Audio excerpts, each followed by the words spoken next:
Hello, hello. Hey guys. Look, I don't want to say anything because you guys can't know who we have on right now. No. Secret. Secret. Big secret. There's a Big bunch of secret. new things tonight. Bunch of new things. So we got special guests. Got some new graphics, some new overlays. Decided to switch it up.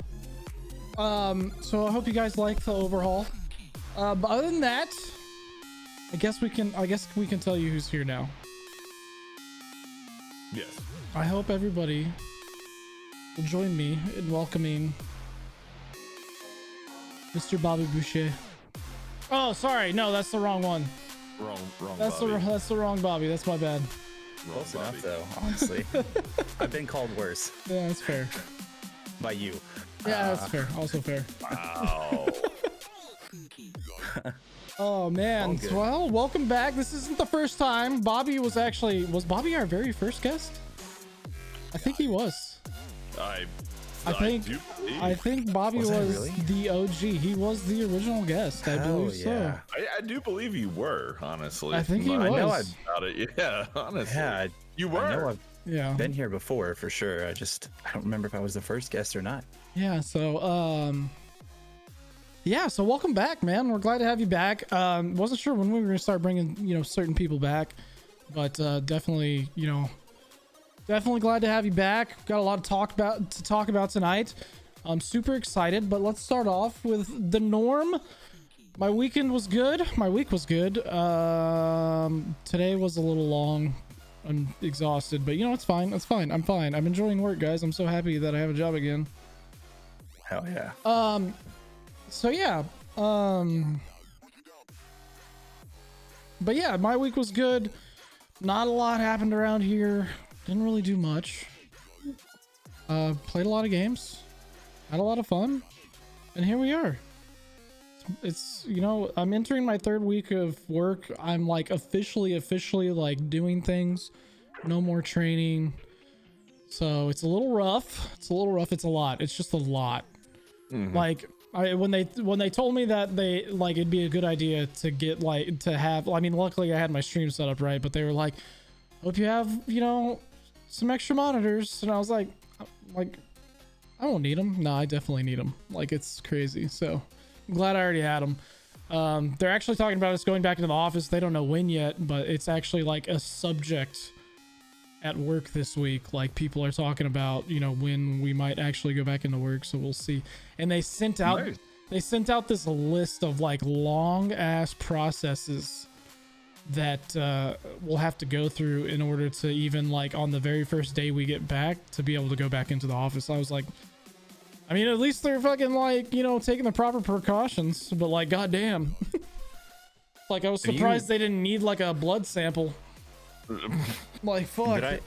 Did I miss it? Have you said what you do, or can you say what you do? So now, yeah. So I'm a pre-sales services advisor. Basically, we have a million different partners that come to look for our business. We're a technology company. So basically, we cover everything that you could think of that big businesses handle, like that makes their day-to-day job run with their technology. And we pretty much we provide pretty much every service you could possibly think of for that, whether we provide it ourselves or whether we hook you up with one of our awesome partners. So I'm the guy that basically gets everybody in contact with each other. So day to day, I work with people. Microsoft's one of our biggest partners right now. So is like Nvidia, Dell, HP, like everybody big. That's our big, like it's a big ass company. So we work with a lot of big partners, and so on a day-to-day basis, I'm working with people like that, and it's a little bit stressful handling that much money on a day-to-day basis, but we'll get there. Yeah, I mean, it's fresh, it's new, so it's Yeah. just like it's like now that the door opened up, you see the Right. wave coming in. It's Well, just like, okay, and like and the big thing is like the services side that I'm a part of, it's like fresh still. Like they've only been building it for like the last 4 to 5 years, so I'm pretty like I'm like new in it, you know, so there's a shit ton of room for growth, and that was the biggest thing for me. Kind of, you know, getting to the point to where I was tired of, you know, job hopping. So it was nice to be in a job to where I feel like I'm actually going to go places and not just kind of remain steady. I hate that about work, by the way.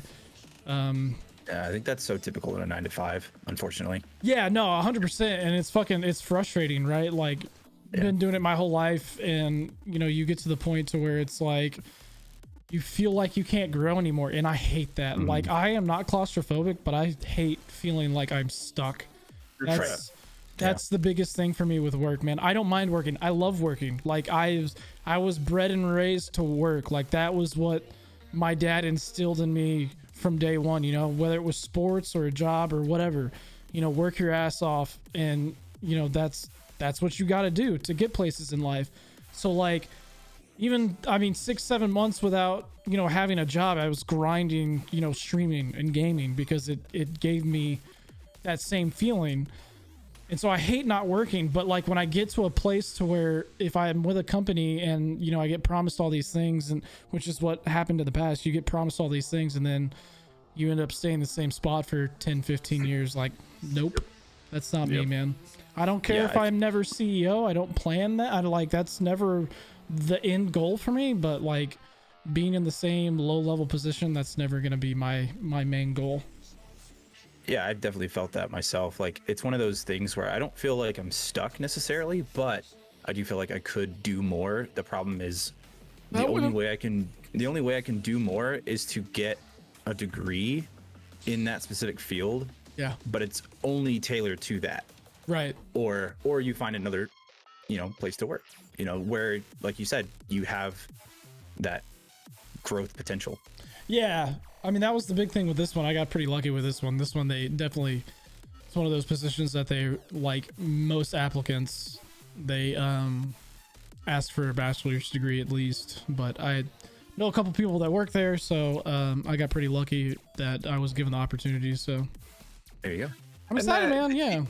You know, and I've seen this just with like degrees and stuff like that. Like, that's so degrees are non-essential nowadays because to me, and it's just like learning, I guess, like where I was when I first entered my field to where I'm at now. Like, it's about experience. It's about who you are. Like, yeah, degree is a degree, and that means you have like an education in a certain specialized area, you know. But after that, like, yeah, you can be the smartest freaking tool in the shed, but if you don't have that drive and that like gumption to do it, like, it's just you're not going to get anywhere. You're not going to do anything. You're not going to grow because you're just not going to get the experience. Like, you have to have the experience. I completely agree, and this has always been one of my biggest arguments because, like, back in the early 2000s when we had that second recession,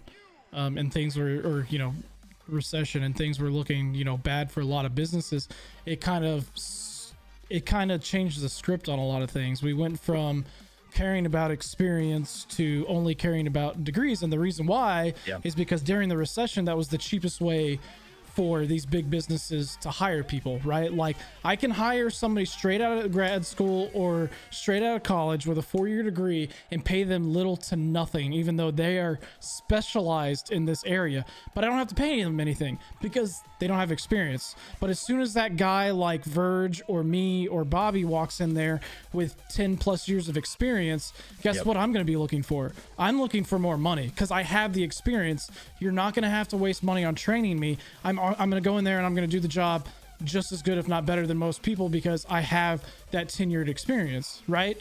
But you're going to have to pay me for that experience. Like, you have to pay me for my, so somewhere along the line, we kind of lost, you know, in the business world. I don't think we really lost. I think big businesses know what they're doing. Obviously, the rich always get richer has always been, you know, a big thing, It's right? also- So they know what they're doing. They're It's gonna also one of the arguments against internships, Right. especially unpaid, Yeah. which is still a thing. Yeah, 100%. So But it's like, but nowadays it's more about that degree. You could literally have barely passed college and have a degree, and they don't give a shit. They see that 4-year degree on a piece of paper, and that's all they care about. That's all that matters. You could pass with C's. You could be a C student your entire 4 years at college. You could barely fucking pass. You could have the lowest required GPA you possibly need to pass, and they don't care. They just care about that 4-year degree on a piece of paper. That's all they give a shit about. And it's sad, man. It really is. I've also, sorry, go ahead. No, Sorry, no, you're good. I was just gonna say that it's just sad because, I mean, a lot of people don't have that privilege. They just don't. A lot of people don't have that privilege to go to the big, nice schools, earn a 4-year degree. Like, it's not a thing that everybody has the luxury to afford. So, yeah. I was going to say, I think there's also this weird balance too in some 9-to-5s where you have people that, so one of the things that people tend to have a red flag about with companies and stuff is a turnover rate, right? Like a high turnover rate is usually a big red flag because you start to wonder why. Is it management? Is it financials? Is it what is it? Growth. right. Yeah. So, but like you want to see some movement. Like you were talking about growth, being able to learn new things, maybe make some more money, but be in a different spot. Right. There's a balance to that as well, versus some people are there and they're there until they retire. Right. So unless you have the drive to be there 40 years to where you're the next in line, I mean, it's tough. Oh yeah, 100%. Like these people retire there. Yeah. And I don't know how it just becomes down to a decision you have to make. Do I want to stick this out for another 30 years or do I, risk it? I say risk it all because there's a chance that the job that you take somewhere else doesn't last that long. Correct. Yep. Or you get there and it's not what you thought. Grass isn't always greener on the other side. So yeah, it's tough. Yeah. And that's the thing. Like, you can go into something and see like, hey, there's growth, and eventually end game is I can stay here those 40 years, whatever it is till retirement nowadays, and have growth, but it's still that enjoyment factor. Like, do I enjoy what I do? Is it the challenging aspect? And then Right. Do you want to be there or do you want to be there for a check? Or do you want to be square? Yeah. Yeah. As long as the square is a rectangle and it's a check. Yeah, that's all that matters. well, yeah, and they get You know what I mean?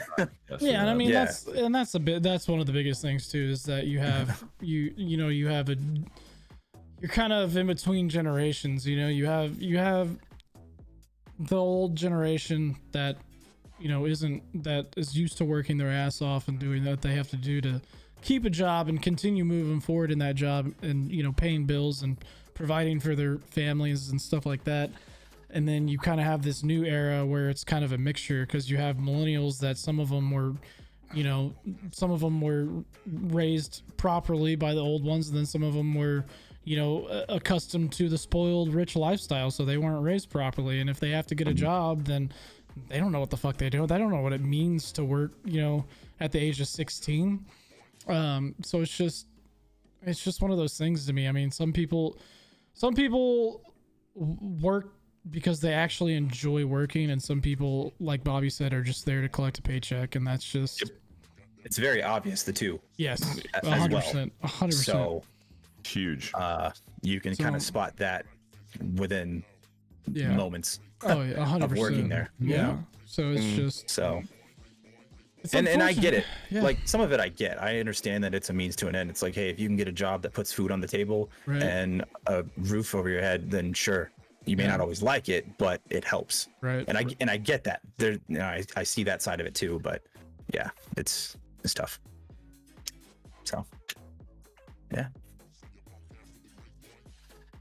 Here you go, Fatal. That's the most important thing. That's what Fatal said. And again, I've seen that. So when the one contract I was at a paper mill plant down outside Philadelphia when I went down, and it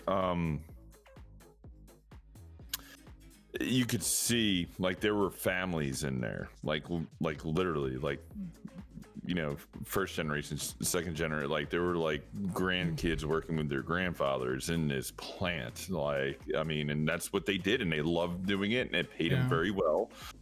for what they wanted, and they were blue collar working, and they had a blast. And you don't see a lot of that anymore, but but that's the thing. Like it's there, and they can go do, and sometimes they can go do whatever they want to. Like, and some of them, have technical skills outside of what that job would require, but that's where they want to be, and that's what they want to do, and they want to enjoy working, and that's the other thing. So yeah, I mean, it's different. It's definitely, it's like the Fatals case. I understand, like I've seen that, and that's the way it used to be in the old days. Now somebody will sit there and job hop for 4 or 5, which again, like, where's the enjoyment in that? Like, how do you build relationships? How do you actually see? I feel that builds a lot of anxiety, job hopping. Yeah, I think it does too. That's super unknown.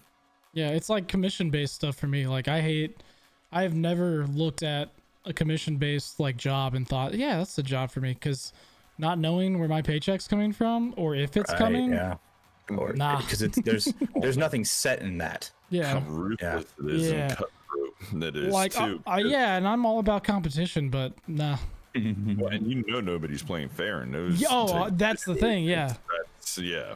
So it's like you go in up against, I have to bust my ass to make a living and pray to God that nobody sits there and does something to me, because I mean that just breeds, instead of supporting each other and trying to build a better team, it's like, nope, I'm getting to the top. And I remember along the way. I remember reading a report, this was years ago, that said the average time spent at one job per person was like, I think 2.5 years. And I'm sure that's changed now. It's honestly might be longer given the current state of things, but right. I mean, it's now is not really the time to want to hunt. I feel like, just because, you've had a lot of people get laid off. You have people working from home. Yeah, I mean, that was one of my biggest struggles, is the whole pandemic thing. It's hard to like judge, and it was hard to judge like what job, like if I got offered something, like, okay, what do I take?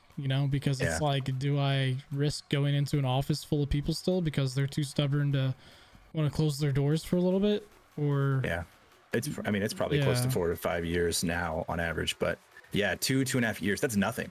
No, I mean, that's nothing. You don't have a chance to get, you're still getting your feet wet at that point still. Yeah. All right. Well, look, that was that was not part of the conversation topics tonight, but there's a tangent for you, Chad. Yeah, there we go. Dude, we always mark it down. That's number one tangent for the night.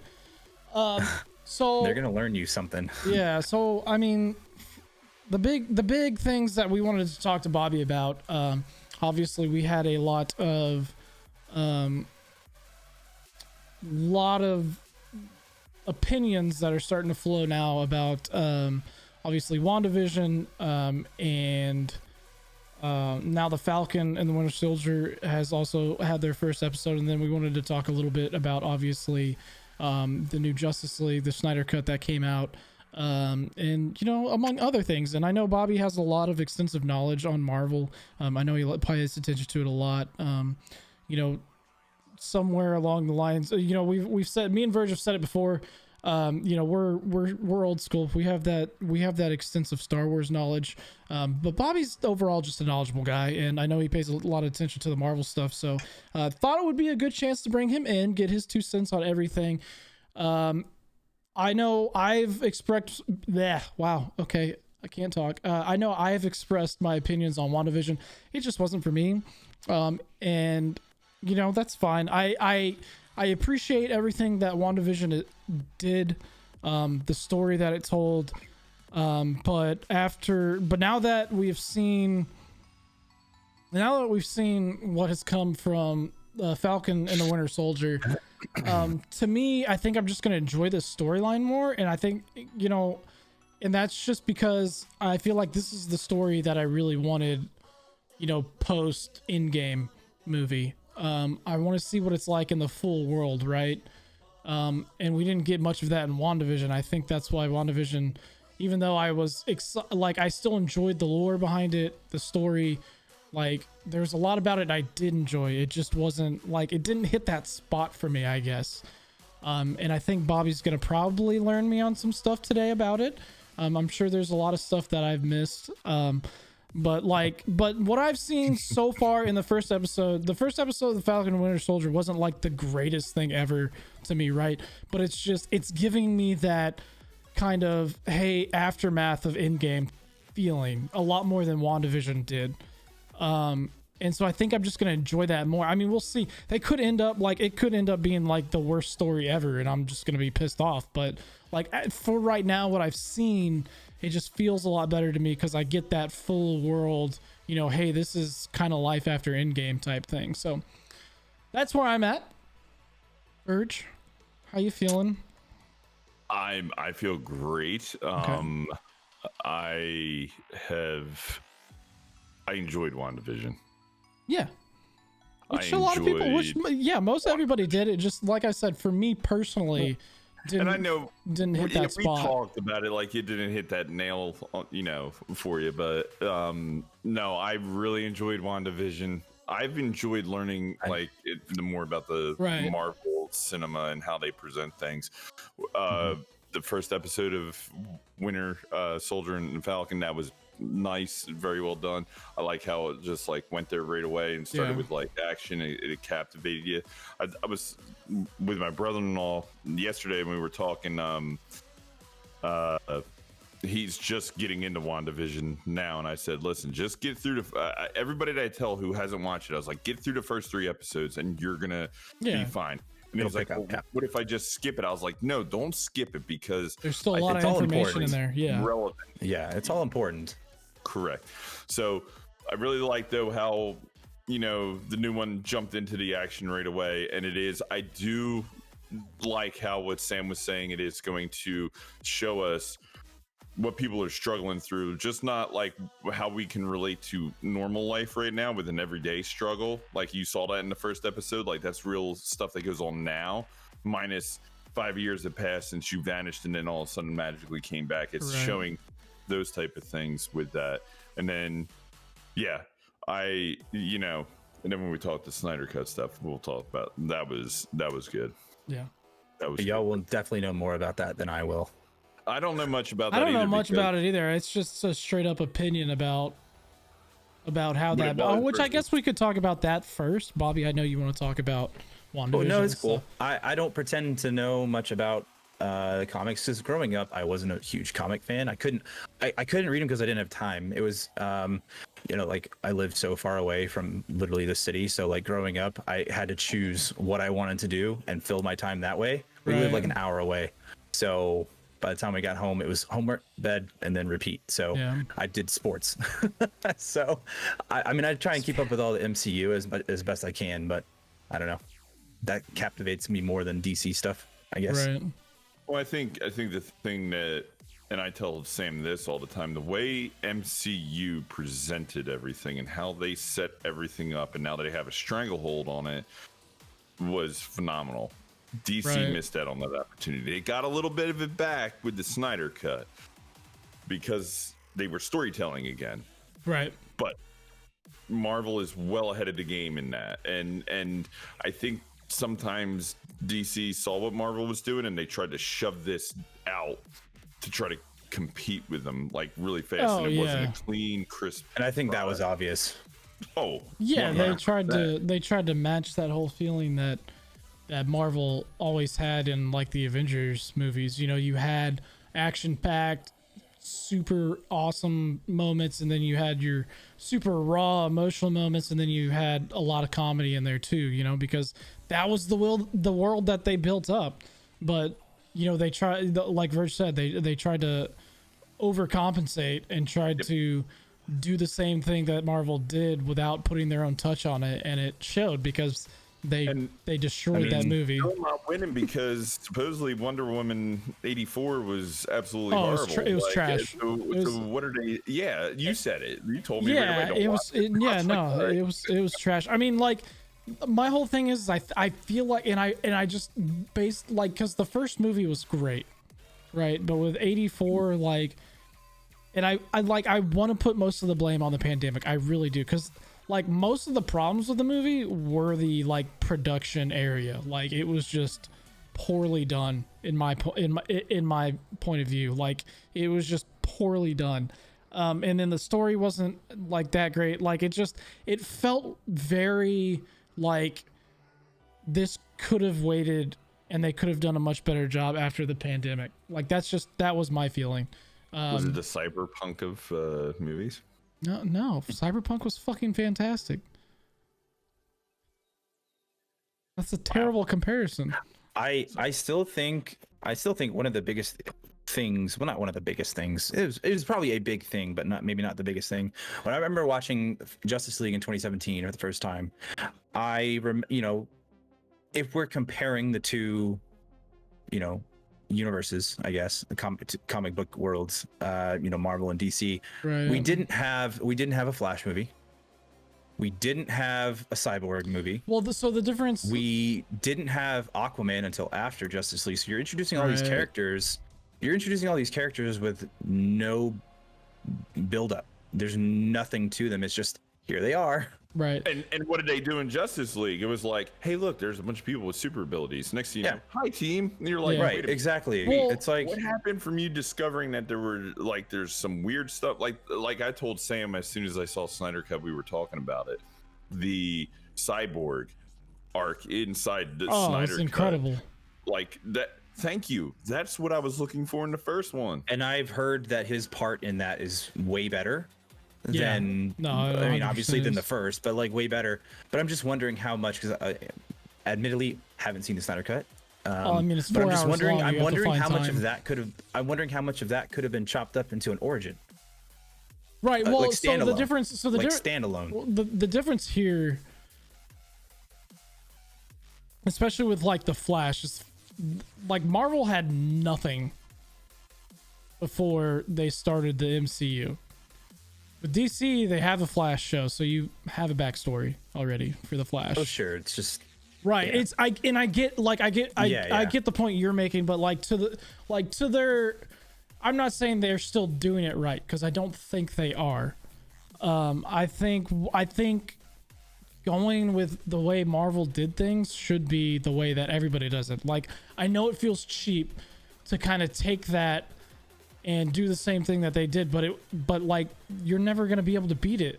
You have to do a formula that works for Marvel. I mean, and it's not even that. I want to do it in Star Wars. Yeah, like it's the best. It's the way comic book movies, movies like Star Wars, like even fucking, like, if you want to bring Star Trek back, I mean, stuff like that, like all those types of movies that have all these amazing like story arcs that you can just build on constantly, like, do it the way Marvel did. Don't even try and think that there's a better way out there, because there's not. Marvel, see, that's a catch-22, because then people are like, oh, it's just a template that they're trying to be. I mean, that's just obvious too.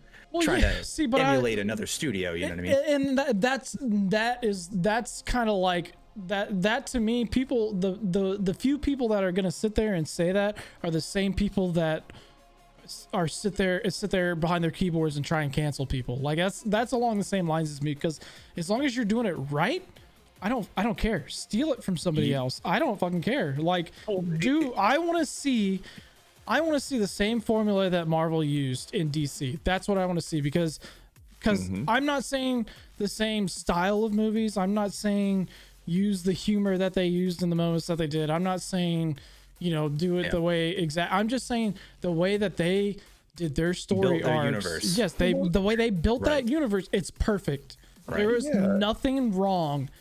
There's not a single flaw in the way they built that universe. They had a few misses here and there with movies, except for releasing Black Widow after she died. Yes, like, what? and never redoing the whole movies. The gravity of how her character. I know it was going to be well received, obviously, of Scarlett Johansson, and I mean, by the way, we can get in a whole topic about and so anyway. So they saw she had such a backing. She became such a pivotal player in like other movies, like, the first Winter Soldier and everything. Like, she was in a lot. Yeah, she was in all of it. They were like, oh shit, we should. they're probably kicking themselves in the butt that they should have probably done something as far as like an origin or like a. But they also, you know, like What you were if saying, she's they not included really her more and dead? more as movies progressed. because you got more popular. You got more of who she was. I'm just saying, Correct. Right? what if she's not really So- dead? I mean, it's Marvel. Wouldn't really surprise It me. wouldn't surprise me Although I either. did read something that James Gunn, because James Gunn is obviously, if you know, director Yeah. of Guardians of the Galaxy and Suicide Squad, the upcoming Suicide Squad, which I am actually excited to see. I will watch that 100%. But somebody asked him if he was going to bring Yondu back, any chance to bring Yondu back, and he basically said something to the lines of, I don't want to bring people back just to bring them back. Right. Yondu's death meant a lot to people, Oh, 100%. and I don't want to bring him back and Just to cheapen bring that. it back. Yeah. And cheapen it. Yeah, and that's kind And- of my thing too. Like I completely agree with that. Like I don't want people being brought back just because, you know, some people have like a sentimental value towards that. Like, and that's what makes the Marvel universe so perfect, right? They're not in it for, you know, cheapness or anything like that, right? Public opinion. They're telling their story. Yeah, And I like, think it every goes back to No, go It ahead. goes back to you talking about the template theory. Yeah. Like, yeah, here's your template. Guess what? How many people make TVs? Sony, Toshiba, TLC. I mean, you can go in. Yeah. I mean, you build a TV, but it goes into what you put into that TV that's going to make the consumer and Right. the people turn to it. So, yeah, here's your template. Build origin stories and mesh in and out, like when there's big events that you have the capability of doing, and then branch back off. Yeah. After that, it's on them to tell the story and do the things. Marvel's just hit it on all cylinders with it. That's all. Well, I think it's really funny because the guy that plays Yondu, I can't off the top of my head think of his name, but even he was just like, how do you Can't come think of back his to name life either. from that? They burned my body and they put my ashes in space. Yeah. How do you come back from that? Yeah, like the And I black. was like- Diverse. I was like, multiverse. Well- theory. multiverse, it would have to be. But even then, Yeah. that'd be kind of cheesy to bring him back like that. it But wouldn't yeah, be the same Yondu as the thing though, like because like Michael that's Rooker, the there you go. point. Yeah, there you go. He was Walking Dead. Yep. Yeah, I mean, no, that's my thing too. Like, and that's what like what I was saying earlier. That's what makes what they have created out of the MCU so perfect, right? Like, they're not in it for the cheapness and the niceties and stuff like that. Like, they made the characters that they have killed off. They have made those deaths mean something, and if you bring them back, you take that away, Do you know how mad people would be if Tony Stark came back? bro. That would He's done. I would Like as probably, much as I would love to see Tony, I would like Yeah. to see Iron Man. right. I wouldn't want to see Iron Man just No. because Just it because would it's make Iron Man. Endgame completely moot yeah, in my mind. and Oh, that's again that's what makes what they're doing so perfect. Like, they're not gonna fall back on the shit that they've already done. It's all gonna continuously make sense. They're not gonna make mistakes. They're not gonna hop over each other's like what has You- already been done in the universe. What do you They're setting think? up for the new Avengers, like Yeah. the younger one, the young Avengers. Well, the and stuff like multiverse that. and everything like that. Yeah, they're I think, and I hope they do. I think this next version of the MCU is going to be centered a lot on Spider-Man, and I really hope they, because that's where, I mean, like, obviously we've seen, you know, the animated movie, you know, Into the Spider-Verse, and that is what really, That was really good. yeah, Yeah. it was top 10. Incredible. That's a top, Yeah. that's a top 3 MCU movie for me. 100%. What do you think is? I know this is where you guys ask the questions, but what do you think is DC's fuck? biggest issue? Do you think it's like writers? Do you think Storytelling, it's yeah. directors? Storytelling. Do you think Storytelling. it's Warner Brothers meddling? Because Storytelling. I've already read a tweet that someone said release the Ayer cut from Suicide Squad, and Warner Yeah. Brothers like nah. And I someone's mean, like, it oh, is- so you're just confirming it exists? And I'm like, Yeah. why does everybody have to have a cut? Why can't we right. just put out a good movie? No, yeah, no, it's I think it's a little bit of both. I mean, I think it's storytelling and you know, Warner Bros. Like kind of hindering their ability to do what they want to do. Because I mean, like Zack Snyder's known for the darkness that he puts in his films, and I freaking you know, besides Christopher Nolan's Batman, Man of Steel's the best DC movie we've had in the last 20, 30 years. It just is. Because he did a phenomenal job with it. And a lot of people are like, well, Superman was never a dark character, blah, blah, blah. It's like, that's fine.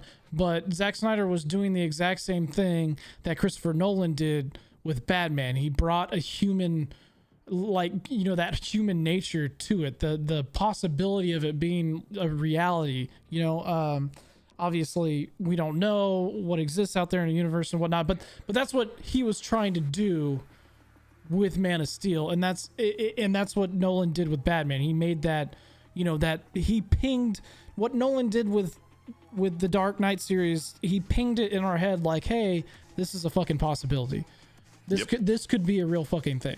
And that's also what made Heath Ledger's Joker so iconic, right? Like this is a reality. Like there are fucked up people out there in the universe, as much as you don't want to think about it, that are like this, and that's what made Heath Ledger's performance as the Joker so iconic, right? Because this could be a real thing. Like how fucked up somebody is in the head, like this could be a reality type thing. So, dude, when I remember watching, and the moment Heath Ledger slammed that dude's head on a pencil, I was like, oh snap. Yep. You felt that. Yeah, you felt that right there. That was the biggest. Like oh my god, my eye. That moment, and the very first moment when they're in the bank in the opening scene, and he takes off that mask and he says "stranger," and his voice just changes and gets super deep, and you see the Joker face for the first time in that movie series. Like just fucking like I don't even know how to describe it. I felt like a little kid, like on Christmas morning for the first time, like just chills. I was just so excited. It's just one of the most iconic scenes for me in movie history at this point. You were immersed into it, and that's what makes a good movie. Right. You are in it. Like Bobby just said, when that scene happened, it's like I've always known a good movie, no matter where you're watching it, you're like actually living there, like, what they show on some of the commercials now. You're actually standing there while this is going on because you just black everything out around. If I had known that he was like, this was a movie, I would have been like, yo, this guy is insane. Yeah. Like you were saying, it could have been a real person. Yeah. He paid a price to get to that character. Yeah, a live stream on TV. Yeah, like, what? I mean, and that's and I guess that's kind of where where my opinion lies with that storytelling is the worst part of the DC universe, right? Because look what happened when somebody like Chris Nolan, probably one of the best storytellers and movie directors and writers in modern day history for movies. Look what happened when he got a hold of a comic book movie. That trilogy is going to go down as one of the most iconic comic book trilogies in the history of comic book movies. Like let's say the MCU never happened. Let's say what Disney and the MCU did together never happens. Christopher Nolan's Batman trilogy would be the best comic book series out there. I respectfully disagree with iconic. I think that the best DC film or iconic film is Green Lantern, only because it was so bad. No, yes, but also it crosses comic books. They make fun of it in Marvel. Yeah, no, I know. Like the same actor who plays Green Lantern in that movie makes fun of it in Marvel films. Impactful, yeah. Oh, yeah. I'm just kidding. It wasn't. I'm just kidding though. But yeah, no, I do like the Dark Knight trilogy as well. And that's kind of the thing too, right? Like you think they would have learned from how bad of a rep the Green Lantern got. But they still haven't. CGI? Yeah, they still haven't learned. It's just like the storytelling, everything in the Green Lantern was terrible. Like one of the worst. Think about the Green Lantern showing up, the Green Lantern character showing up, and sorry about it. It needed to happen. I thought that was right. Like you have to just because they made a terrible fucking movie doesn't mean you're never going to see that. That would be like me not wanting to see the Hulk in the rest of the MCU because the first two fucking movies were trash. Like that doesn't You didn't like the Incredible Hulk No, with Edward Norton? no. I thought it was absolutely terrible too. Like, but they were still trying man. to. I wouldn't say I wouldn't say terrible. But Yeah, I wouldn't say terrible. Edward Norton's Hulk wasn't terrible, but it wasn't like it I don't know. not Green Lantern. It was mediocre at best. Yeah, the first Sure, Hulk. I'll give you mediocre. The first Hulk, that was Green Lantern bad, and that like I still like. Dude, the comic book layout in the movie. Dude, like I try every day to forget that movie ever fucking happened, but. Yeah, I mean, look, it's on Hulu, by the way. Yeah, it's storytelling. I mean, it's just like get somebody in there that can write a guy. Like, dude, if you have to go and grab Chris Nolan and say, hey, we need you to fucking head up our project, like, do it, because that's what MCU did, right? MCU said, hey, Jon Favreau, look what the fuck you were able to do with Iron Man. You're basically going to be in charge of the rest of this fucking, like, the way we do the MCU from now on. And that's what happened. By the way, here's Mandalorian. Yeah, and here's Mandalorian. Like, we're going to hand you this. We're going to hand you this because... Well, you told him go over to Star Wars and clean that up. Yeah. But why do you think DC reached out to James Gunn as soon as Disney fired him? 100%. Yeah, they knew that they had one opportunity to get an incredible storyteller to come in and head this project now, and of course they were going to do what they had to do. Like, but that's again, that's what they're missing, right? You're missing the Jon Favreaus, the Nick Filonis, the what's his face that did Ragnarok. Like, you're missing Taika. Yeah, you're missing those profile guys in Disney. Like, Zack Snyder's an amazing storyteller. He really is, but I think Zack Snyder's a better director than anything. Like, I think if you give Zack Snyder a great story, he'll direct the hell out of it. Like, he just will. Like, the direction of Man of Steel to me was better than the actual story of Man of Steel. Like, what he was able to do with, you know, the cinematography and everything in that movie was just absolutely fucking incredible for me. Like, that was in that he was able to get fucking what was Superman's dad who played his character? I can't. Kevin Costner. Yeah, like Kevin Costner's one-liners in that movie, I still get chills hearing them or reading them to this day. Like, they were absolutely is incredible. Like, and I mean, yeah, anyways, but yeah, 100% storytelling, I think is, you know, yes, I think Warner Bros holds them back from a lot of stuff, but I just don't think they've had the storytelling down. And, you know, a lot of people give Hutch shit for saying that Aquaman's one of the best DC movies out there, but it honestly is because it actually had a really good story arc. Like, it really did. Like, in the cinema, I admittedly didn't watch that. I didn't either. Yeah, I mean, like, it's not, like, don't get me wrong, Aquaman's not one of the top, like, comic book movies of all time, like what Hutch thinks, but, like, it had a great story arc. Like, it really set you up, really gave you that full kind of MCU, you know, beginning story of a character, right? You got that full on feel from it. Like, it was a normal, what you expect from an origin story from a comic book type thing, right? Like, that's what made Aquaman a decent to pretty good comic book movie. Not because, like, you know, it's not the greatest thing ever, but it actually gave you that feeling of what DC movies have been missing, which is good direction, good storytelling, right? A little too late though for it to be 100%. Yeah, no, I mean, they've got a, in my opinion, like, they've got a lot. Yeah, they've got a lot of work to do to bring me back into that universe. DC and Warner Brothers especially has got to get past this. Oh, this wasn't good. Okay, give it 4 years. We'll release the director's cut of what they wanted. They got to get past that as well. Like we can't keep having director's cuts, clamored for on social media. Like, release this. Yeah. It's just I don't know. I just give us to us in the first. Like, where does that end? Right. That's the society we live in, right. with everything, because you have access to it. Well, and that's what pissed me off so much. Like, look, don't get me wrong. For like, Tom Holland is always going to be Spider-Man for me now. Like, he absolutely nailed the role. Absolutely. But Andrew Garfield was by no shot a terrible Spider-Man. He was the Amazing Spider-Man movies to me were incredible. Like, that's just so. So yeah, like I've heard it drop like this. So Tobey Maguire, as cringy, awkward as he is, was a good Peter Parker. I hated those Andrew movies. Garfield was a good Spider-Man, and then Tom Holland is great at both. Right. No, I agree. Who with actually that. looks the part too. Yeah, right. And Correct. he's the right age. He's a well, when he did start, he was a teenager. Everybody else was well into their 20s when they played him. So,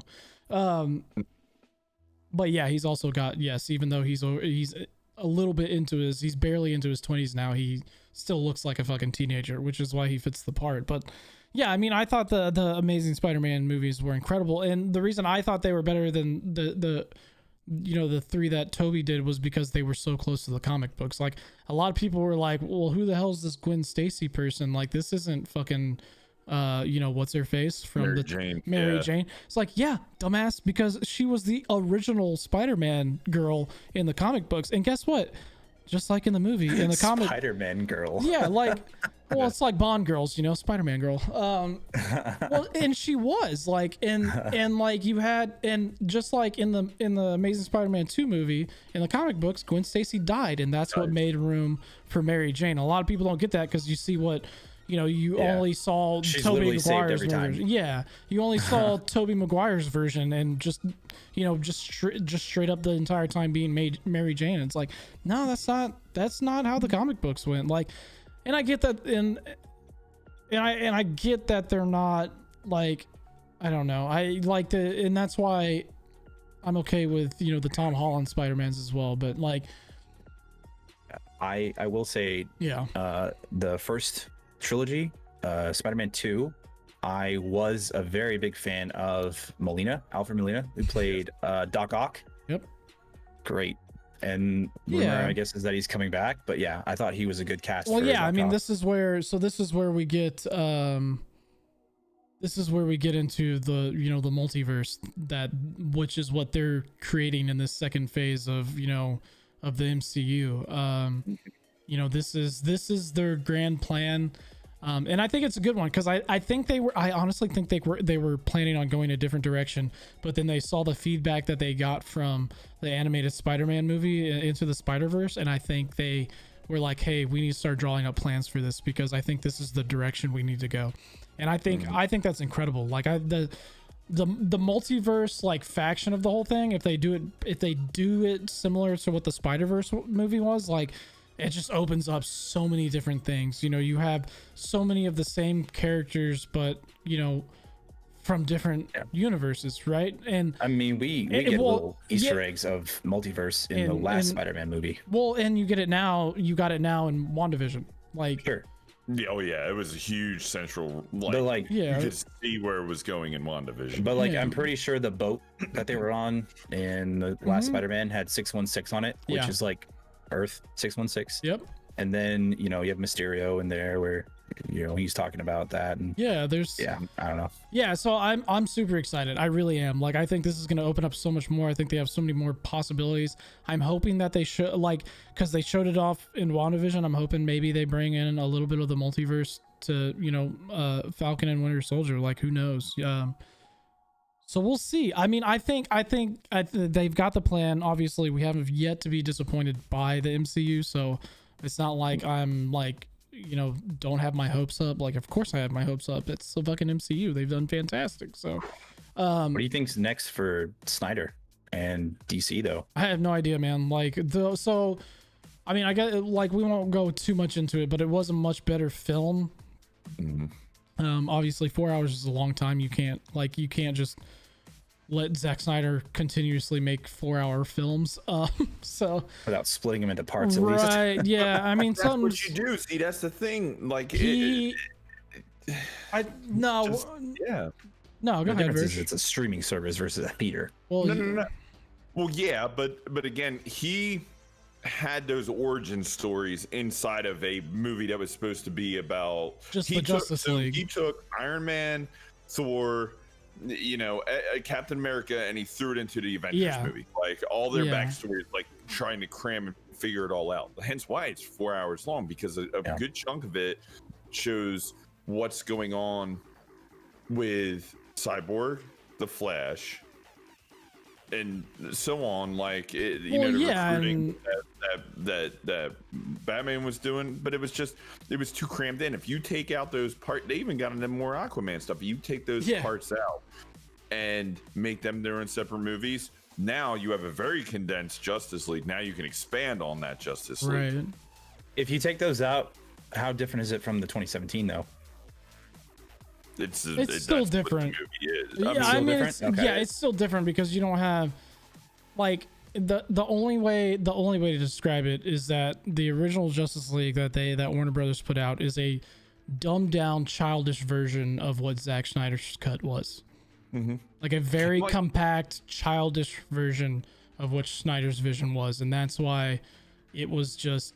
I think that's ultimately what made it such a bad movie. But Verge is correct. Like Zack Snyder I think he felt like it was his responsibility to create all of these story arcs that DC should have been doing before Justice League was out.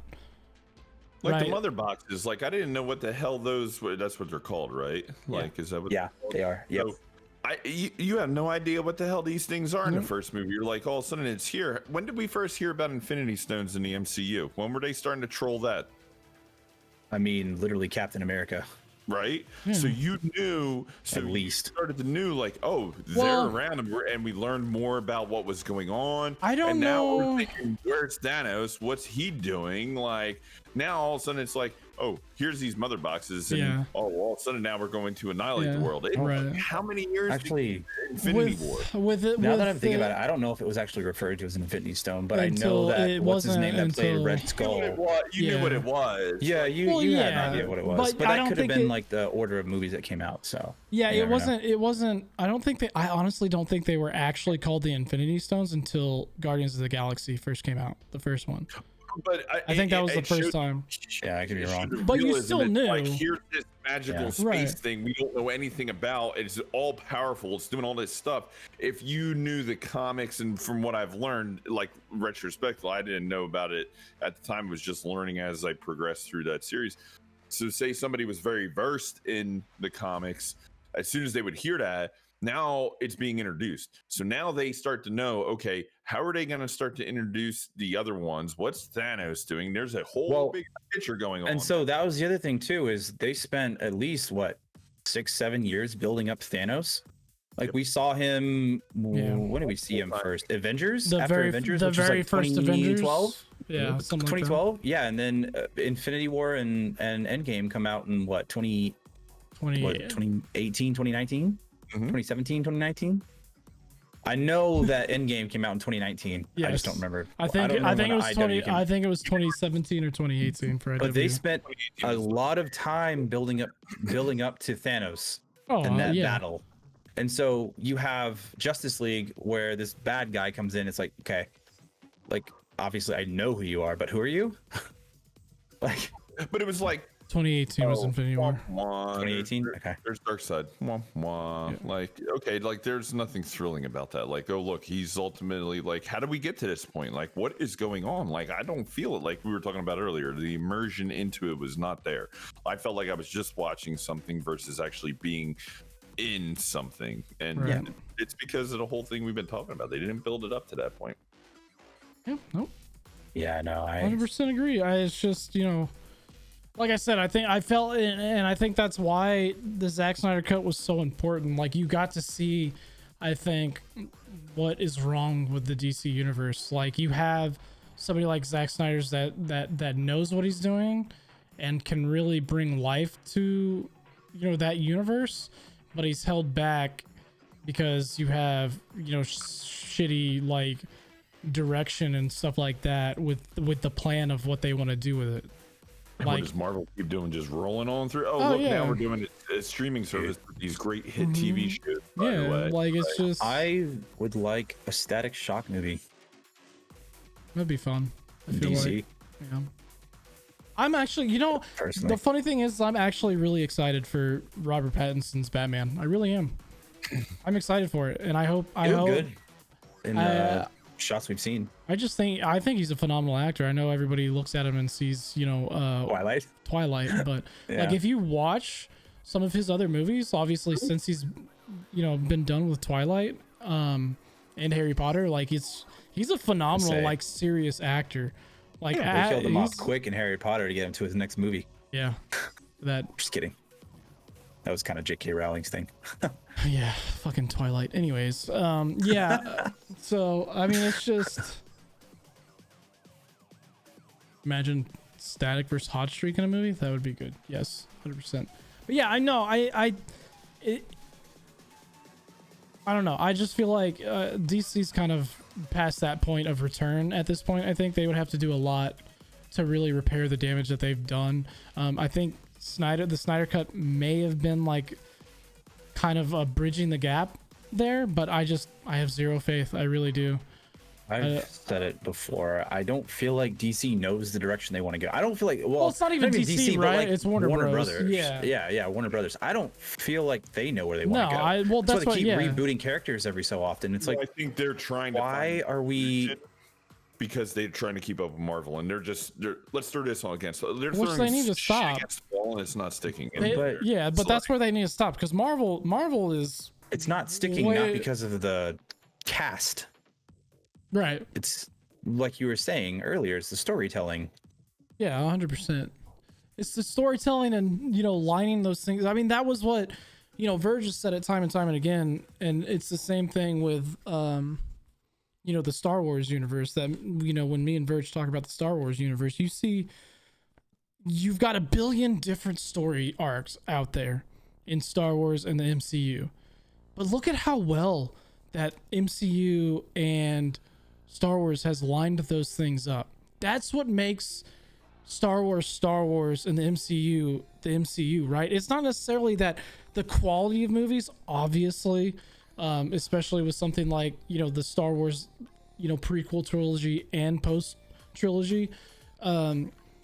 It's not necessarily about quality. It's about how you write all of these things together in the right order to make sense, right? Like, look at how Marvel definitely knew what they were doing. Yeah, I mean, but look how done by their end credit scenes alone. Right, and look how they released things, right? It was all out of chronological order, but it made fucking sense. It still made sense, right? It still made sense. And it's just like you got and that's what I mean. Like you have to just steal the script from MCU at this point. Like that's the only way you're gonna recover from this because the frame of it, and then you have to go from. And there's nothing wrong. There's nothing wrong with it. You don't have to make the movies the same. How many things? How many times people copycat off of it? Streamers, right? Industry, but I'm saying, but what I'm saying is, you don't have to.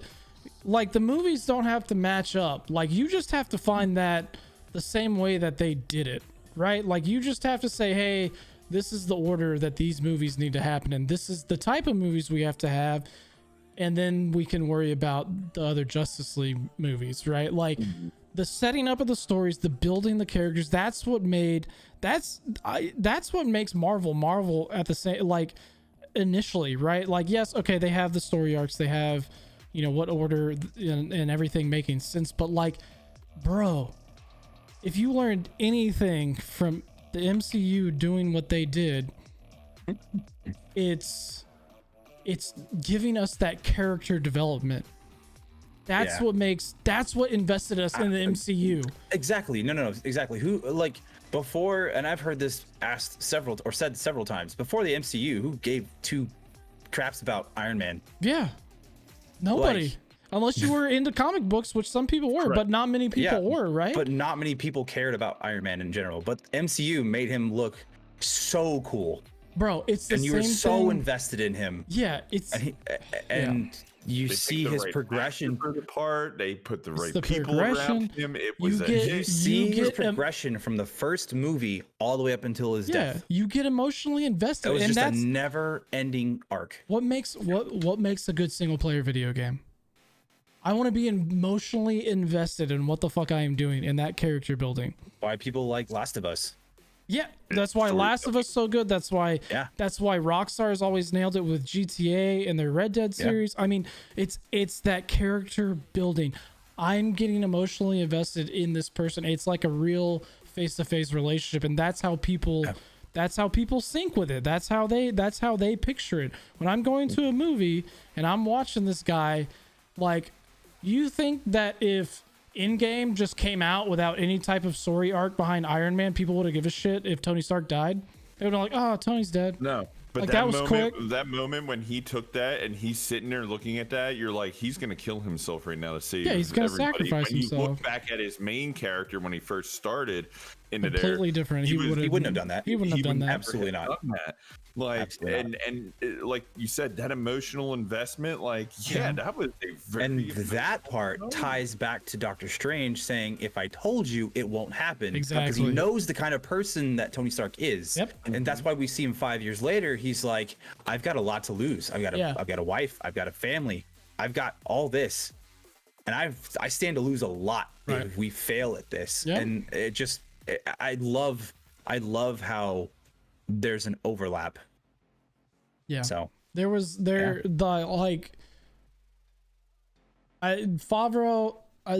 will probably go down as one of the greatest like storytellers, I think, in modern day history. Like, he may not be putting words in a fucking book like somebody like Shakespeare or something, but fucking dude, that dude just, whatever he does, I want to see it. I want to be in it. You're just manifesting like a Favreau collection Dude, right now. oh my god, this man is just, everything he touches turns to gold. Oh, 100%. I mean, we've got the Mandalorian now. Him and Filoni are basically in charge. Mandalorian's so good. Him and Filoni are basically in charge of revitalizing the Star Wars universe. I mean, it's just, and they're taking that construct from MCU and they're bringing it over, which is what I want now. After seeing it, I would have thought I wanted to see that, but after seeing what they produced in The Mandalorian, what they did with the Clone Wars, what Filoni did with the Clone Wars animated series, You know how many Baby Yoda toys they've sold? Like, come on. Entirely more than they probably should have ever. There are way too many people walking around with Baby Yodas in this world right now. But I want that. Yeah, on Fortnite. It's literally on Fortnite. Yeah, exactly. It's a character skin. And Dude, you can get Baby you, Yoda in an egg pod that follows you around in the match. If you're in big, yeah, big when you're in Fortnite. Yeah, if you're in Fortnite, you've made it like 100%. Like, come on. Like, no, but that goes to the same thing. It's that emotional investment, bro. At the end of this season, when he took his helmet off and looked fucking, I don't care, spoilers at this point, you should have fucking watched the show. Yeah. When he's here listening to it, you know better. like the people that were like, oh, I'm waiting for all the episodes to come out and then I'm gonna binge watch. Just like, nah, fuck you. You're not a real fan then. But look, that emotional investment of the Mandalorian when he took his helmet off and he basically was looking at Baby Yoda like, hey, I don't know if I'm ever gonna see you again, and he just started that whole, dude, like, fuck, I cried a little bit. Like, that emotional investment, that's what people want. And if you can't give that like to them, it's missing from DC. Yeah, if DC can't give you that, which they haven't, then people are gonna continue to just think that this is trash.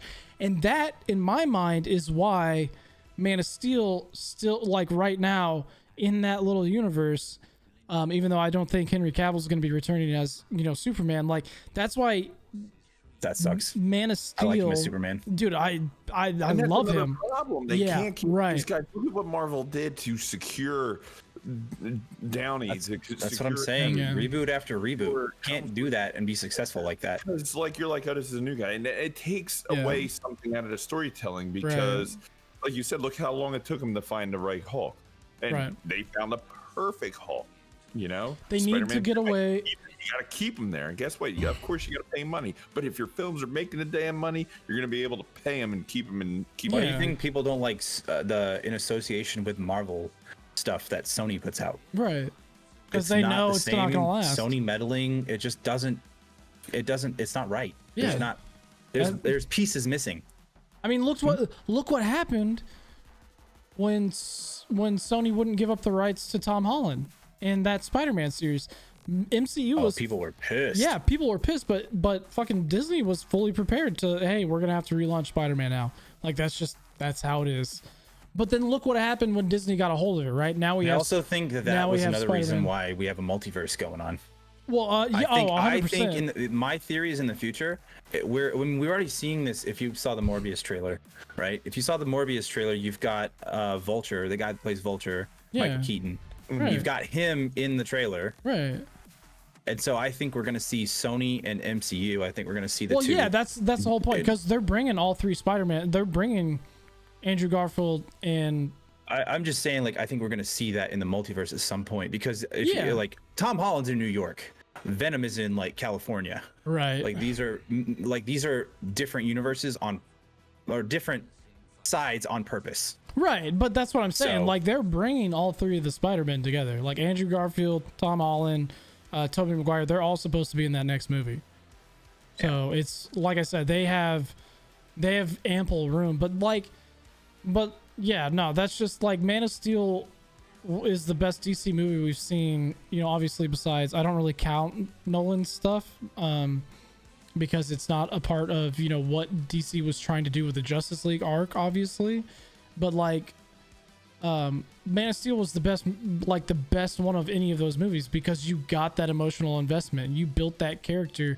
You saw from the point of him obviously leaving planet Krypton to Earth and all, like, you got that classic Superman undertone origin story, and that's why I think it was better than most, because again, that's what we're getting, right? We're getting that emotional investment. We're getting that from day one. We know where the fuck Superman came from. You know, when Justice League first came out, where did you get that with Cyborg? I didn't know where the fuck Cyborg came from. Why is he a fucking robot? You didn't get that in the non-Snyder cut. You did not. You had no idea why he was a cyborg. You had absolutely no idea. It was like, oh, there's just a dude walking around with fucking metal. Cool. Made out of metal. He's a fucking robot. Like, you know, so stuff like that. And I mean, the same thing with Flash. I mean, obviously you have the Flash TV show, so I kind of give him a pass on that, but at the same time, it's not the same guy. It's not the same Flash. I mean, yeah. Again, another example of where DC fucks that shit up. I enjoy Green Arrow, but I know a lot of people who don't. I like Green Arrow, but like, I know that a lot of people don't like Green Arrow as technically as Batman dressed as Green Arrow. That's their criticisms, and I get it. I really enjoy the show. I don't know why. I just really enjoy the show. I was invested in the backstory. Like, your first season is just flashbacks of what's his face of Arrow on the island. Well, look, like, DC has some really good ideas. Like, look what they're doing with the Gotham series. Like, you're seeing a bunch of shit from Batman's childhood. Like, in the Batman movies, it's always been his parents died, now he's Batman, right? But they had a great idea in Gotham, and it's actually a pretty damn good show. You're seeing all this shit from his childhood that we've never seen before. You're seeing how a lot of these characters in Gotham, in Batman's world, came to be who they were, right? You're seeing, you know, backgrounds from Catwoman, the Penguin, you know, all these other big name characters from the Batman. And this is my thing, right? And this has always been my thing about Batman. Like, I know that so many characters from DC make their way into Batman somehow, but Batman to me has always been a completely separate DC. I don't even like to me, it's Batman universe and then it's DC universe, right? Like, they're separate to me. I don't know why. It just always has felt like that to me, because Batman is such a pivotal character and everybody fucking loves him, right? Like, nobody hates Batman. Like, so it's just like, that's where I think they need to fix a lot of the problem too. Like, Batman feel like, I don't know if most people feel that way, but I've just always felt like there's the Batman universe and then there's the DC universe. I've never thought like the two together. They've never really fully lined up to me. I'll say I really liked Shazam. Shazam was a good movie. I thought it was Shazam fun. Was a good, yeah. I never saw that. 100%. I watched that on the flight try. to Anaheim. Oh, that's All right. things considered. Yeah, I watched it on the flight and I thought it was really good. Yeah, I definitely. Or was it LA? I don't know. I was going to California. It's one of those two. I remember being hesitant about giving it a chance, but it was definitely a fun movie. Yeah, I thought it was fun. Yeah. So certainly had the comedic aspect that not a lot of DC films have, but like maybe that's why I enjoyed it so much, because Marvel tends to have a little bit more humor. But yeah, I thought it was fun. right? That is true, Silent. Yeah, because Batman's like that one. He's that. He's the Iron Man of DC because he has the money, but like you see what I mean. Stark builds a suit that can fly and do all these amazing crazy things. Batman, like what does he have? Like they try to show him like, you know.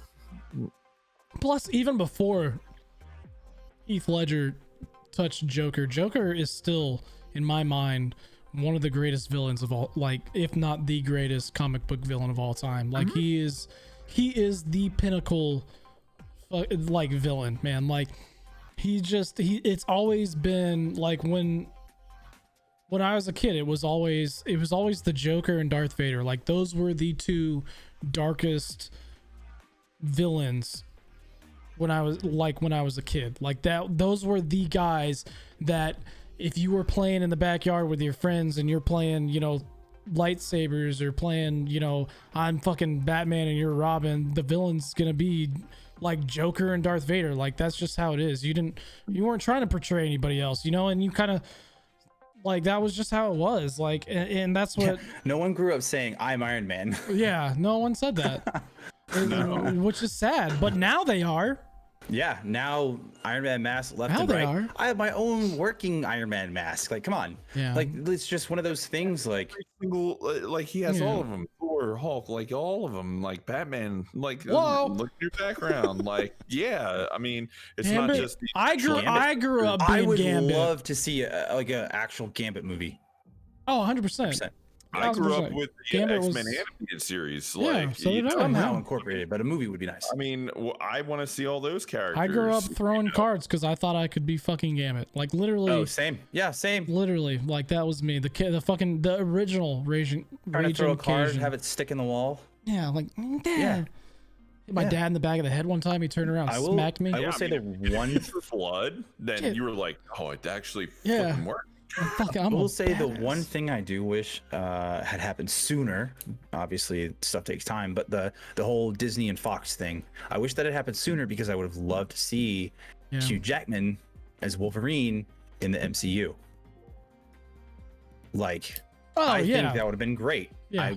When they inevitably bring X-Men into it, I would have loved to see Hugh Jackman as part of that. Let's be honest, he can probably still do it. If he really wanted to. He won't. Yeah, I mean, you'd have to throw cash at him, but he wouldn't, because that's probably a ton I timed it out.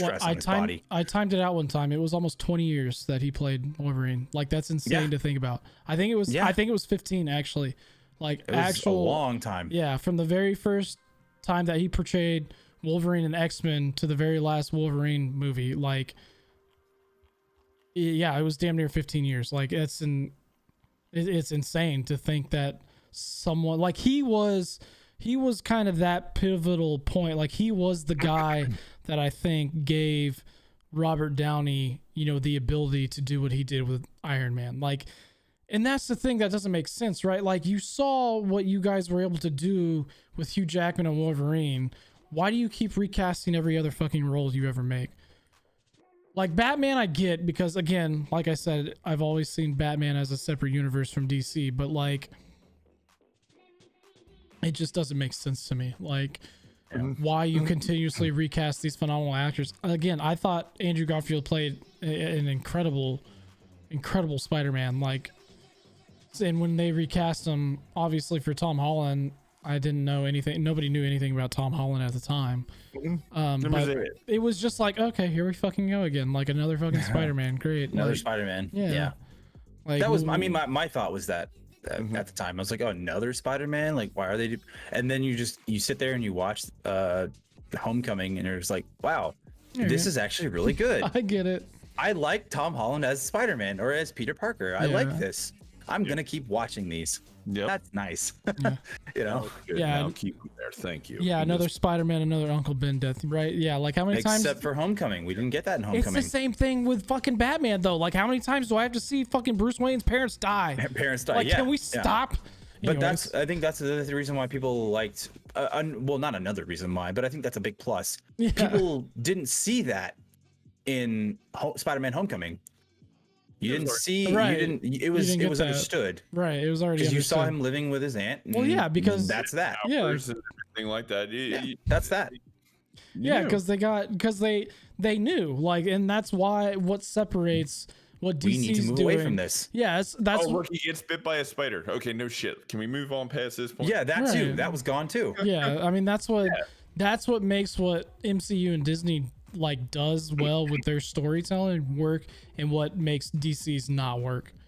Like they saw the fact that they were probably fucking tired of hearing it too. Like, okay, Uncle Ben died, you got bitten by a spider, we fucking get it. Like The liberties I'm over that MCU takes with their movies, like obviously some of it's comic based, but some of it's just like creative liberties. right. It works. Not everything has to be, I think, 100% comic. Right. You know? No, yeah, I no, don't- 100%. Like, you don't have to mirror the comic books fully. Like, no, that's You not. can make it a real world like feel. Well, That's and like, Like if it Well, follows, yeah. if it follows it, like you can see in Marvel, Yeah. it's still following it. Yeah, it still follows It's the just that storyline. there's stuff in there that is just kind of like, oh, okay, that's Yeah, that's that it works. connects you. It makes you feel like it's a part of your world. It's like I could walk outside today and this could actually happen, like Right. Sam said earlier. Yeah, that's what made So- that's what made Nolan's Batman so incredible, and that's why yeah. that's what made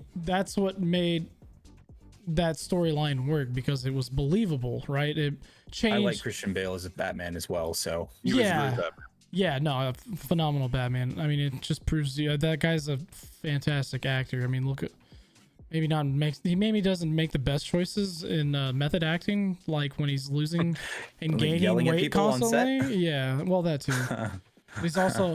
He's also losing an unhealthy amount of weight and gaining an unhealthy amount of weight a lot. Yeah. So that maybe needs to Man. stop just for his heart. Yeah. But yeah, no, it's just, again, that's what makes those story arcs like so much different, because even in the stuff in the MCU that's like, you know, alien and out of this world and something we might not understand, it still seems believable. Like, that's what they did with their storytelling. They made it believable, I think. And the CGI for the most part looks believable. Well, I mean, yeah, that too. That's always That also always helps. If you're yeah. gonna use it, you might as well do the best you can at it. Yeah, exactly. Well, I mean, I honestly think that Marvel took a lot from what like the original Spider-Man trilogy did, and the downfall of what the prequel trilogy for Star Wars was, where it went from, obviously they didn't have the best CGI back in the day when the original trilogy of Star Wars came out, so they used a lot of props and kind of went from there. Like everything that was used in the original trilogy, like when it first was released, there was no CGI. It was all models and props that they used and filmed it the way they filmed it. There was no CGI involved except the lightsabers. And then you have the pre-trilogy come out, and it's like 900% fucking CGI, and it upset everybody. CGI threw barfed all over the place. Yeah. It's like, oh, So look, I we got a think- new toy. Let's throw it all over. Right, Yeah. and I think that's what the MCU did. I think they took a page from that and realized, like, hey, all this fucking, you know, other universe shit, we can't just slap a bunch of CGI on. We have to actually put time and money into the props and, you know, the features and stuff like that, and just kind of place CGI in there when we can. And I think that was a huge thing. Like, I think that's always been a huge thing. I think a lot of these movies think that, oh, as long as we put a fuck ton of CGI in it, everyone's gonna love it. That's like the complete opposite. No. When it's really like, give me some story, Yeah. give me something to care about, which is why I liked WandaVision so much. I liked WandaVision so much because I felt like there was something there to keep up with more than just, Well, that's why, yeah, and I mean that's why you know, I think that's why I think Wanda's story is so like relatable though too, right? Like she loved Vision, and then she lost him during that, and she can't actually get him back.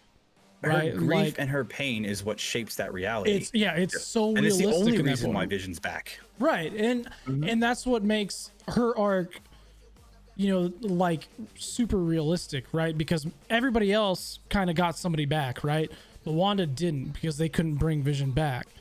You know, so you feel that pain of that aftermath Sorta. still, right? Yeah, Yeah. sort of. She can obviously do what she did, but like, obviously you we know Hex now, can't survive yeah, outside the hex. right? So it's just like, you feel that realism behind it. Like you feel her pain and why basically she made, the little thing that she made. So it's just, again, it's those emotional. She thought she was doing something that was beneficial. Right. And she didn't realize the actual pain it was causing. She's correct. Other people. But that's, again, that's the realism of the emotional attachment that comes in. But it's a life story for us too, right? Because we could be doing something in our lives right now based on emotion, hurting other people. Oh, Verge is getting deep. But honestly, we don't. I know. Yeah. No, for sure. We don't see it, and I've had my own experiences with this, with certain things in my life, where you don't see the actions that you do and the decisions that you make, how it affects everybody else in that sense. So I think that's really, again, it goes back to that storytelling component, man. Yeah. I think Marvel's got it down. Yeah, to a T. I forgot what I watched it on. I think it was thunder in here. God dang. I think it was like part of either the Infinity War or the Endgame like movie, like their their extras that they put on like the DVDs and stuff. And they literally have like a round table with all like the big directors and writers from the MCU, and they all just sit there and they basically talk about like shit that we were just talking about, like the story direction, things like that, how incredible it is that everything ties in together. And it's such a fun thing to watch, man. It's just like, you've got Favreau there, you've got what's his face from Ragnarok, you've got Black, and that's one thing we haven't even touched on is Black Panther and how iconic that movie obviously is going to be. That's a good movie. Until the end of time, just kind of, breaking out. Obviously, it just touched on so many issues, but made it work, right? Like it touched on so many inequality and racial issues, but at the same time was able to fit perfectly into the MCU, and it was just. Not to mention, can we talk about how great Chadwick Boseman's acting is? Oh, phenomenal! His acting, and just the fact that he was dealing with as much as he was. Oh yeah. And was still able to pull that off. I mean, look at the movies. Incredible. Yeah, look at it never broke news. No. Ever. The people he had in his circle were like, all right, we'll take this. We're not saying anything. Yep. Incredible. So, yeah, speaks volumes on somebody's character, man. Like he was an amazing human being. So, I mean, it's sad that we'll never see him as a Black Panther again. And for the sake of the MCU, I hope they don't recast it, because nobody will ever be able to play that same part. I feel like for Black Panther 2, they're not recasting it. I feel like it's going to hit a different story. Yeah. So, which is fine. Yeah. As long as you they can do that. Right. And again, I think they're going to, so. But yeah, I just like where Marvel's headed personally. I think they've got some things lined up in the future that we saw in WandaVision, and obviously you were talking about Falcon and Winter Soldier earlier, the first season or the first episode, which it was weird because as much as it felt like a pilot, it also didn't feel like a pilot in a weird way. Yeah. If that makes sense. Yeah, no, I feel like agree. there was way more action in the first episode of Falcon and Winter Soldier than you would normally get from a first episode. Now I could be mentally comparing that to WandaVision, but like I thought it was good. At first I thought the guy that, well, I don't want to spoil it if people haven't seen the episode yet, but WandaVision's been out. You have no excuse. Yeah. I'm getting tired of these people that are like, no spoilers, because I'm gonna wait until they're all out so I can binge watch. I'm like, no, bro. The rest of us didn't do that. With the rest of us with the suspense of what I can't wait till I can't wait till the next week. Yeah. And that's the thing that Falcon and Winter Soldier, like you were talking about Sam earlier, talking about. I think we're gonna see more. You're gonna have to. There's only 6 episodes. Yeah, they have and they're like, thankfully they're all hour-long episodes, so that'll be good. Yeah. But we know one of the villains that's gonna be in there. Yeah. So we just haven't seen him yet. Yeah, exactly. And I mean, I think that's one of the reasons I'm most excited about it too. I'm like, since the first Winter Soldier movie came out, like I've always been fascinated with his story arc. Like I think it's one of the best ones. Obviously, they connected it so well with him being the one that killed Stark's parents and everything. Like, just everything about that story arc to me, it's phenomenal. And and one of the parts that we saw in the first episode was like, oh my god, another one. Yeah, like yeah. So It's well, and we knew that too from Civil War that there was more out there. Sure. It's just like actually seeing it. Right. We just didn't know if they were still around or still alive or what. So yeah, actually seeing it and knowing now that this is what they're gonna have to deal with is great. Yeah. And then obviously, kind of seeing that. Kind of seeing the aftermath of No More Captain America. Obviously. Seeing that, the most iconic hero, in human history, not be around anymore. That part was more after Endgame than we did see with WandaVision to a little bit of a degree. Yeah. But I do think that for what we saw with WandaVision, we're set up for two more movies. Oh, 100%. Right off the rip on that one. I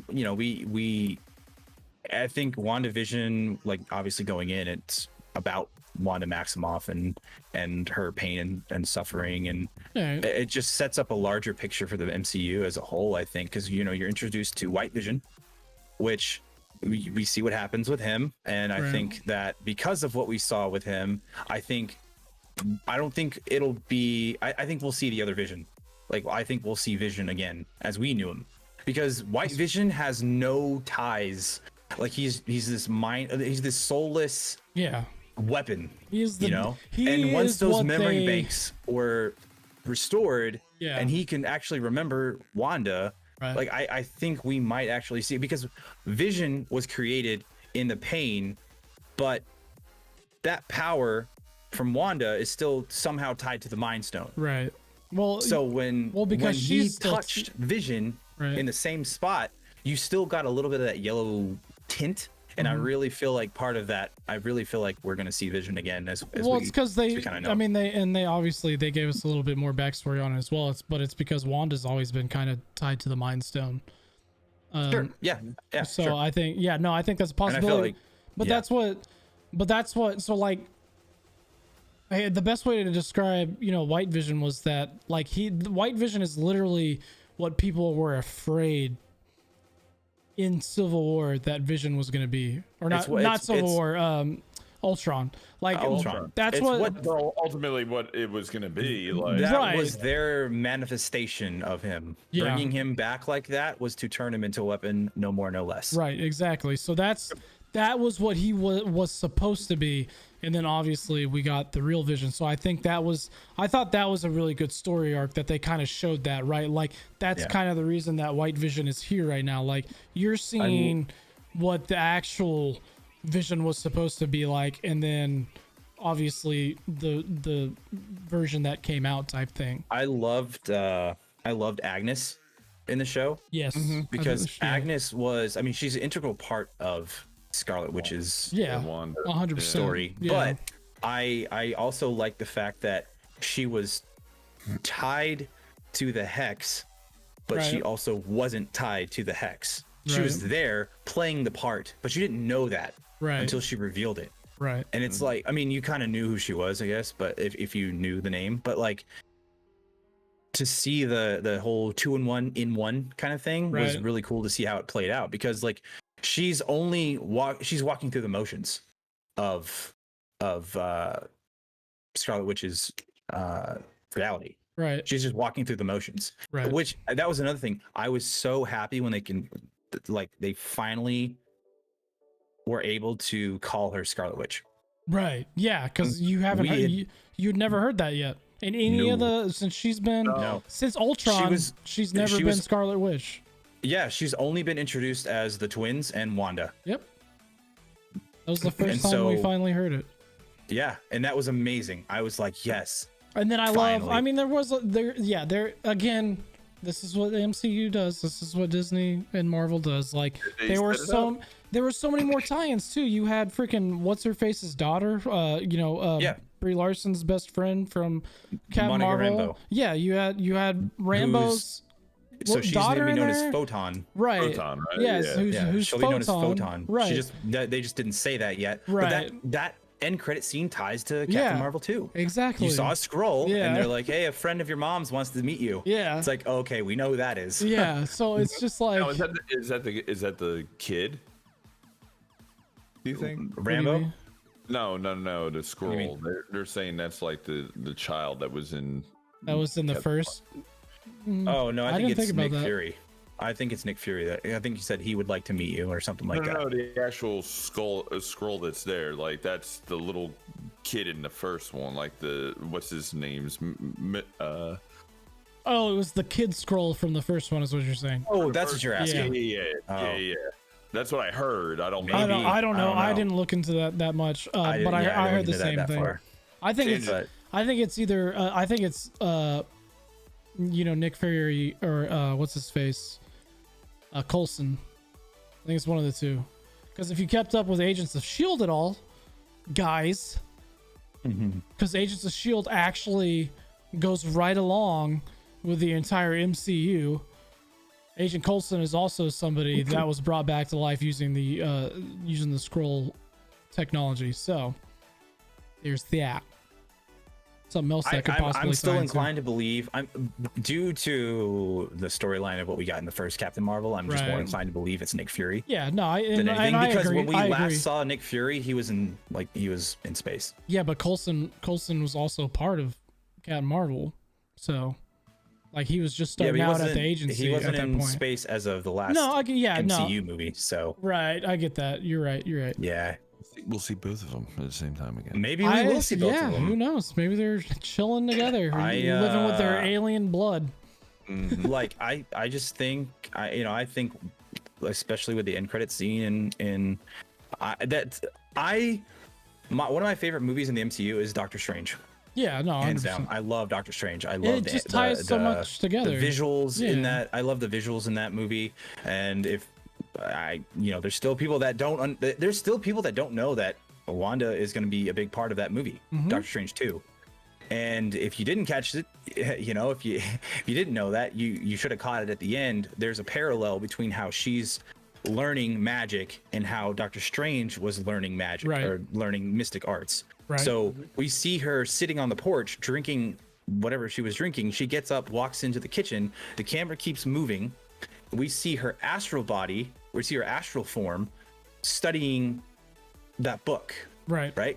We saw that same thing in Doctor Strange. We saw Doctor Strange sleeping and studying at the same time with his astral form. Matter of fact, if you caught it, there's a little bit of Doctor Strange music at the end there. At the end of WandaVision as well, and then you hear the twins, you hear Tommy and Billy screaming from some other place, dimension, world, wherever, which could also tie into a multiverse theory right there. Right, well, I mean, Doctor Strange himself ties into the entire multiverse. Sure. I just meant like right then and there, like she might be finding a way to get them back.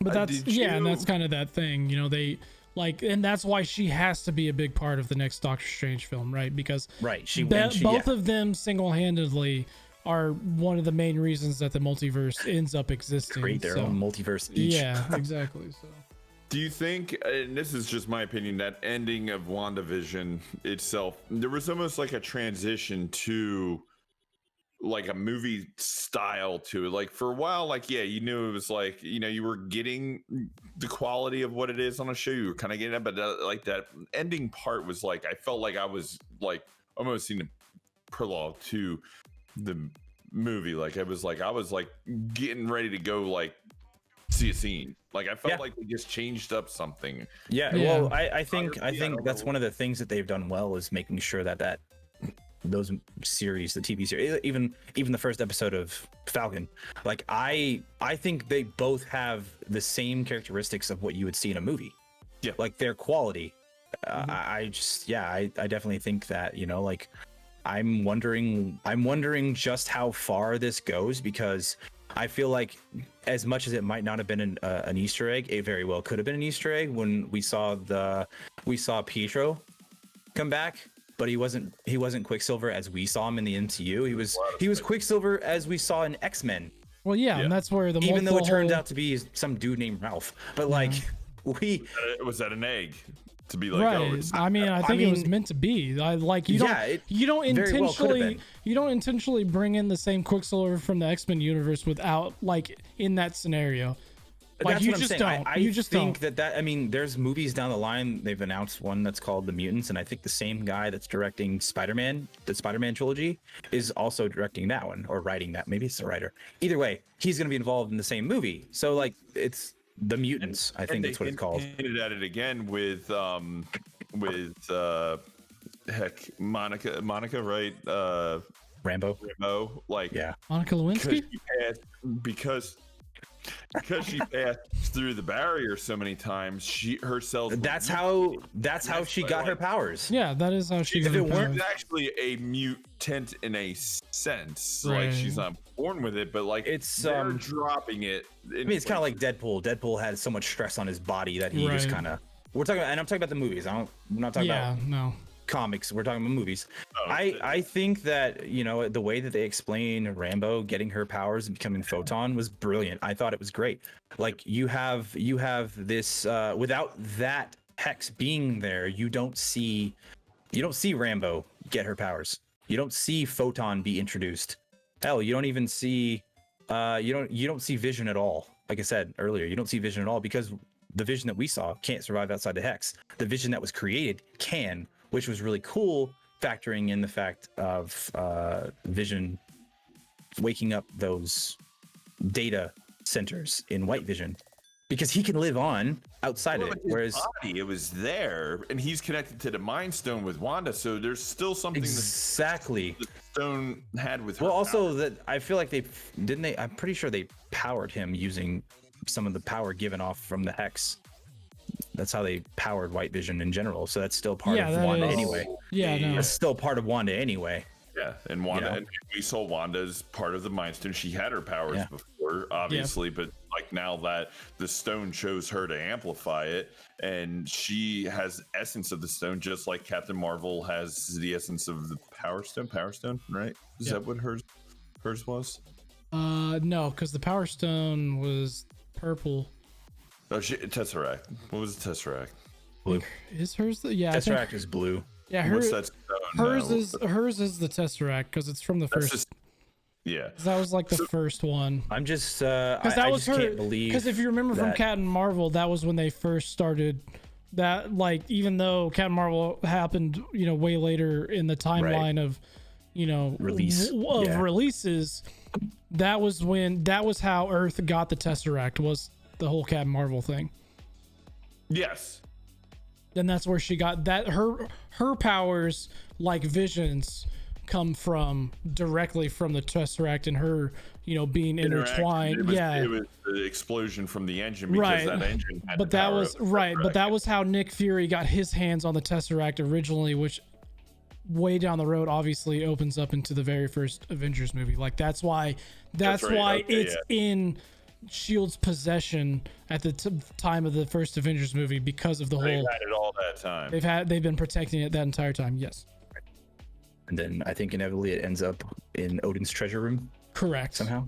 So But it's oh yeah, no, because nobody when they took knows Loki now. back, I'm pretty sure they took that with them Well, in the he- movie.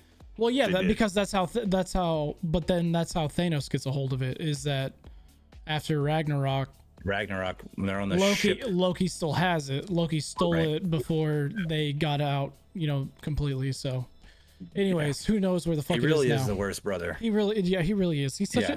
but again, another phenomenal character, and I can't wait to see what they give us Another with him. series that's gonna be Yeah. great. With what they have I planned cannot for that. wait for that series because again, like even the little bit that you have of Loki and all the Thor stuff and all the Avengers stuff, it's phenomenal. So I can't wait to see what they do with that. But anyways, I'm ready for them to do the Fantastic Four, like actual justice. I hope they do. I just know that they'll do that right. I have no doubt in my mind that they'll Yeah. do that right. They'll do X-Men correctly.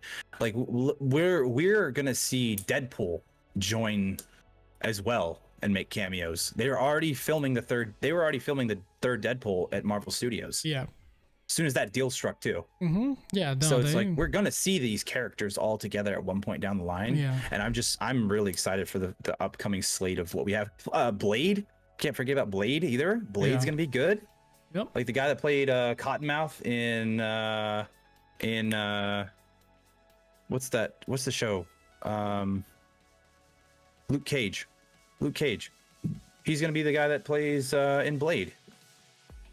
Oh, He's playing Blade. He was cast. I'm pretty sure he was That dude cast is as. huge. Holy shit, that's a big ass blade. 1 second.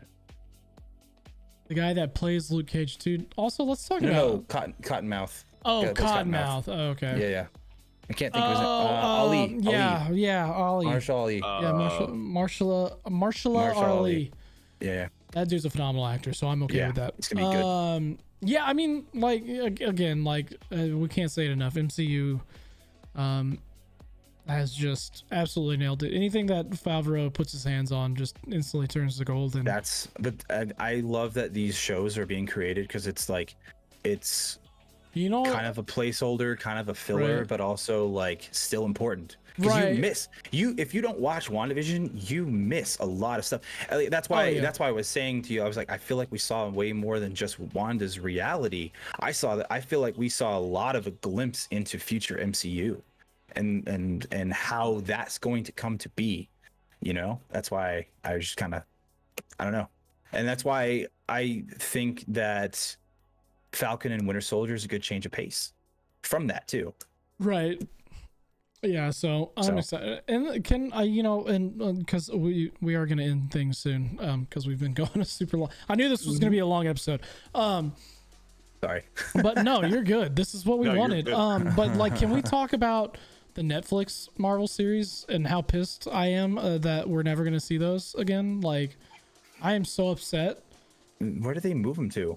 They didn't move them Or anywhere. they just canceled They them? just canceled them because Disney reacquired the rights to them.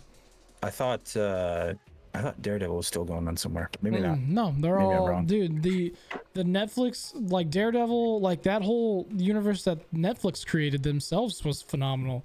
Like they did a good job with that. Like with the when they brought them all together with the Defenders. Like Defenders. it was Yeah. phenomenal, dude. And then they just ended it because Disney wanted the rights back to all that stuff, and I'm just like, fuck you, bro. Like Daredevil and the Punisher, the way they did that on Netflix is that hands down two of my favorite. That just tells shows me of that all Disney time. is going not. That just tells me that Disney just doesn't just want the rights. That they're going to do their own thing with them. Mm-hmm. Like, I mean, how we could see another Daredevil movie before long, like a good Daredevil movie. I mean, I don't think that's the thing, and that's why. But I mean, that's why they reacquired them, right? That's why once Disney Plus became a thing, they reacquired the rights to like Daredevil and Punisher and stuff. Because, dude, Punisher's a really fucked up story, right? Like, it is a really fucked up storyline. But he's also one of my favorite characters, like ever, just because like it's an incredible. He's just. This dude just does, like, because it's complete opposite of like the rest of, you know, most comic book stuff, right? Like this is just a basic guy who's not rich. He's just trained.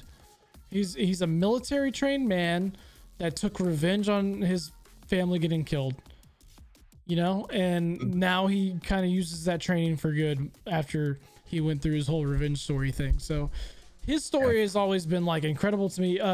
Obviously Daredevil would mean a lot, I think, to the MCU and them actually putting him in, because in comic books and stuff, he is actually a big part of the MCU. So I think we just got fucked with, you know, Ben Affleck continues to fuck up comic book movies, and it's just upsetting.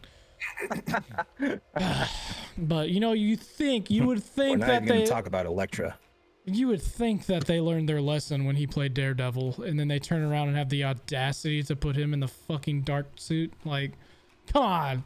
I saw a rumor that Charlie Cox was going to reprise his role as Daredevil in a movie. Oh, good. Good. It could be the Spider-Man movie, yeah, because you know they're good. bringing every character in Yeah. there, like because it's multiverse or whatever. Yeah, But, like, no, good. Because I heard a rumor that he could be. I don't know how true it is, but Charlie Cox was absolutely incredible as the Daredevil. Like, I don't know, even if they do recast it and maybe we get another show or a movie at some point, could not see anybody but Charlie Cox playing it. Like, he was, bro, phenomenal. He was good. Same Yeah. thing with fucking what's his face playing Punisher, like Benenthal, whatever the hell his name is. The Netflix one. Yeah, the Netflix one. Yeah, like absolutely incredible. Like he's the perfect guy for that role. Perfect guy for that. He nailed it. It's just, yeah. So I mean, that's what that kind of upset me about the Netflix shows. Like I thought they could have kept them, like maybe just like, hey, instead of being on Netflix now, you guys are gonna just come over here and make the same shows, so we can eventually kind of roll these characters into the movies and stuff, because absolutely phenomenal. So anyways, yeah, no, that was cool. I think that's where we're gonna end it today, guys. Lot of fun. Talked a lot about, you know, these the incredibleness of the MCU and the disaster that is the DC universe.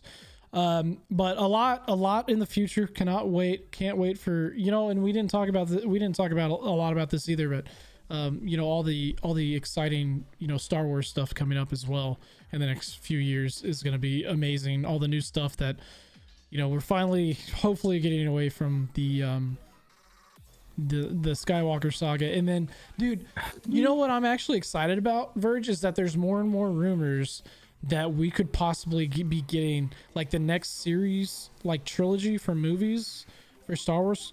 Like the next big trilogy could possibly be a Knights of the Old Republic like trilogy. And I think they're going in that direction. Dude, sold. I don't even care. Sold. Anyways, I just knew that I knew that they were onto something with the Mandalorian as far as Disney was concerned. Yeah. When season 2 hadn't even come out yet, and they had already signed off on a season 3. Yeah. No. Like, not to mention season 1 was great, but like, well, yeah. No. You just know that it's a hit when you're already agreeing to another season before you release the second one. Yeah. I mean, yeah. Again, Favreau and Filoni, if they don't just hand the reins of the Star Wars universe to those guys until they literally can't write or talk anymore, like the Disney would be incredibly stupid. Because those guys, I mean, obviously Favreau has created gold with the MCU, and now that him and Filoni are teaming up together, like just, I mean, we've seen what they did with the Mandalorian, so just imagine what they could do with the entire Star Wars universe at their hands. Like there's just, oh man, I don't know if those guys ever sleep. Honestly, I really don't. Like I don't know. I know James Gunn has said he doesn't sleep. Yeah, like I don't know how Favreau, like when he gets sleep, especially now that he's involved with the Mandalorian as well. Like, yeah, like having to be in on all these meetings and plan out every single way with, not to mention, direction in these movies. Yeah, too. and he makes his appearances. Like, fuck, man. Like I don't know where that guy gets sleep. Anyways, there's another rant. So yeah, look. We appreciate you guys showing up. Bobby, thank you so much for coming on again, man. Thanks for having me. Always a pleasure. Talked a lot about a lot of fun stuff tonight, guys. You know, after we went on our tangent about, you know, work and stuff like that. Work. Which, hey, that's important too. Yeah, it is. It is important. You know, it just is. It's important topics we talk about here, guys. But yeah, we appreciate everybody. Bobby, thank you so much for showing up. Verge, thank you for hosting with me as per usual. We love you guys. We'll see you guys next Monday. And as always, have a good morning, good afternoon, or good night, wherever you film. We'll see you guys next time. Peace.